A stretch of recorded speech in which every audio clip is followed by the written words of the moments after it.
Hello guys. Today I'm going to share with you the process that we went through in order to reopen this 45,000 gallon pool. It was closed for 3 years, so as you can imagine it was really dirty. It became some sort of a pond. Um, it had tons of frogs, tadpoles among other living things. Craft tons of sludge as well. Well, let's get started. One of the first things that we had to do, as you can see here, was to drain the pool. We set up 3 hoses simultaneously. Uh, there was so much sludge and impurities inside of the pool that the hoses constantly got clogged, and we had to take them apart, clean them, and re-enable them. Along with this, we were sweeping and carrying a lot of buckets full of sludge outside of it. Uh, we took hundreds of these guys outside of the pool, and I'll tell you what, they were not so happy with it. At this point, the pool was pretty much empty. We were just waiting for the sun to dehydrate the remaining sludge of the very bottom so we could go ahead and sweep it. Once it was dry, we went ahead and swept it off, and during the following days we took the tile off, we took the edge of the pool off as well, then we proceed to power wash it, and well, now we were ready to go and start filling it up again. Of course, the tile has still to be redone and the edge of the pool, which is quite a big investment that we will do in the future. Now we're going to go ahead and talk about the filtration system. It is very important to build an efficient filtration system because it can either way run very smoothly and in harmony with your pool or under a lot of stress and at high pressures, which honestly I do not recommend. If you have a filtration system that runs under a lot of pressure, it could significantly reduce the lifetime of its components. As you guys can see here, this filtration system was really crappy, so we had to tore it apart, and after doing so we had to identify our sources, which ones were the outlets and which ones were the inlets. We removed all of the PVC pipes, elbows, and valves that run from the filter back to the pool. After cleaning part of this mess, we ran water through our sources and successfully identified them.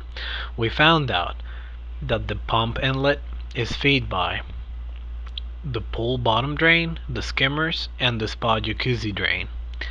Then, the pump outlet returns the water through the spa jacuzzi jets and the pool jets as well. These are the filters that we're going to utilize in reassembling the filtration system. These are the components that we're going to use in our filtration system. As mentioned before, we're going to avoid the usage of 90-degree elbows and valves. We are also not going to glue our components together, since we're going to incorporate a heater in the future, a solar heater. All of our components are measured on a 2-inch diameter.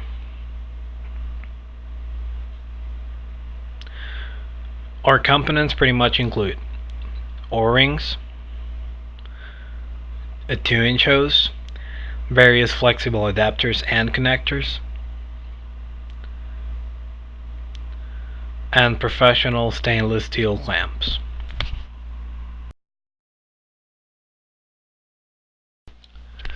Since we're not using PVC pipes and we're not gluing our components together, we're using O-rings as a security measure to prevent water leakage in our system. This is our IC60 salt chlorinator and our 2-inch hose. Our 2-inch hose has a spiral structure around it. So we saw 1/4 of an inch of the spiral structure and then adapt 2 O-rings in order to prevent water leaks from our system. Then we use a little piece of PVC pipe, 2-inch, inside of the hose in order to prevent damaging the hose structure when tightening the clamp around it.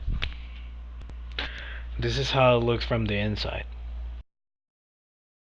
This is our Hayward filter. Now we're all set to start hooking up all of our components together. It seems like we're almost done putting all of our system together. At a first glance, this is how it's going to look when the system is working. So far, we have been trying to build our system as efficient and simple as possible, as well as cost effective. Our system is hooked up now, and we're ready to give it a try. So far, the pool seems to be 3/4 full. Let's see what happens. I couldn't find the 2-inch Y in order to connect the salt chlorinator outlet with the spa on the pool jets, but I found this flexible coupling device that is some sort of a 45-degree angle on a straight one. Okay, let's turn on the switch now and see what happens.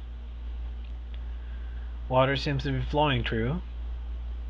Pretty slow, but the pump seems to be creating a negative pressure. Let's wait until the water speeds up a little.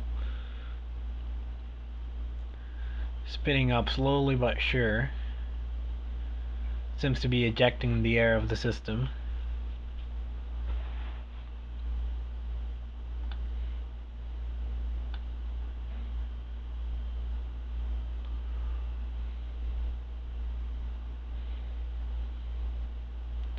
Water speeding up now. There are a couple water leaks, nothing to be concerned about, it can be fixed. We'll just have to tighten the clamps. Let's take a look at the pool. The jet seems to be working real good. They have a real good water flow. Let's take a look at the other ones.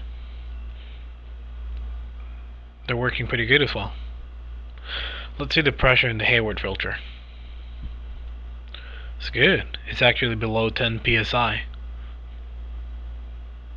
Well, filters are working. I have to fix the leaks. The pressure actually has dropped down now. It's like between 3 and 4 psi, which is really good. Means that our system is not stressed out.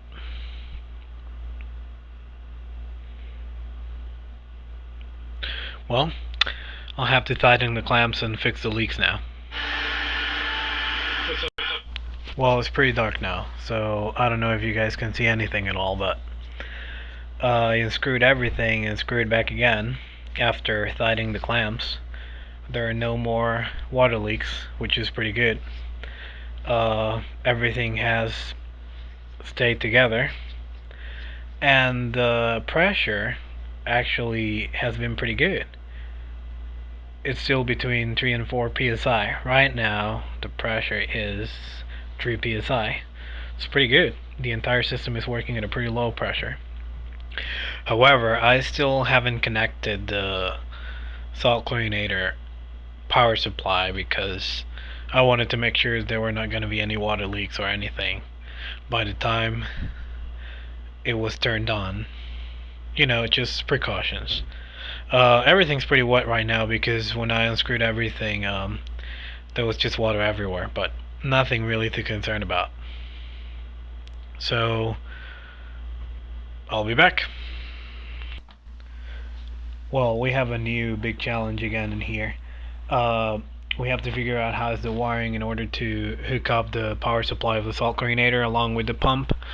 The breakers are off, but the pump has a label for either way, 110 and 220, so I actually had to measure the voltage to figure out how it was connected. Then I changed the switch for a 20 amp double pole and connected everything in 240, well 220, 240, and of course the breakers are off. I have to go and turn the breaker on and well, screw everything back together before I do and give it a try. So let's hope it works. Well, I went ahead and turned on the breakers now. The system is working perfect. The salt chlorinator indeed came on along with the pump. The pressure is still pretty low, between 3 and 4 psi. The water flow is perfect. I didn't mention this before, but I still need to add like another 26 bags of salt in the pool. 40-pound bags. Yeah, it's a heck of a lot. That's what's requested by the salt chlorinator in order to reach a concentration of 3200 ppm. Other than that, the system's working great. It's working perfect.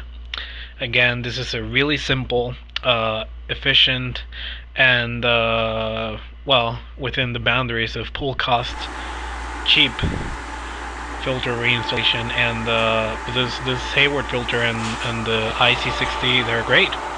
So thank you very much for watching, guys, and remember to do some maths before installing a filtration system regarding the electricity, the pressure, and the water flow. It's always good to know your numbers. Thank you very much for watching again, and feel free to like the video, subscribe, or comment, criticize some of the work in here. Thank you.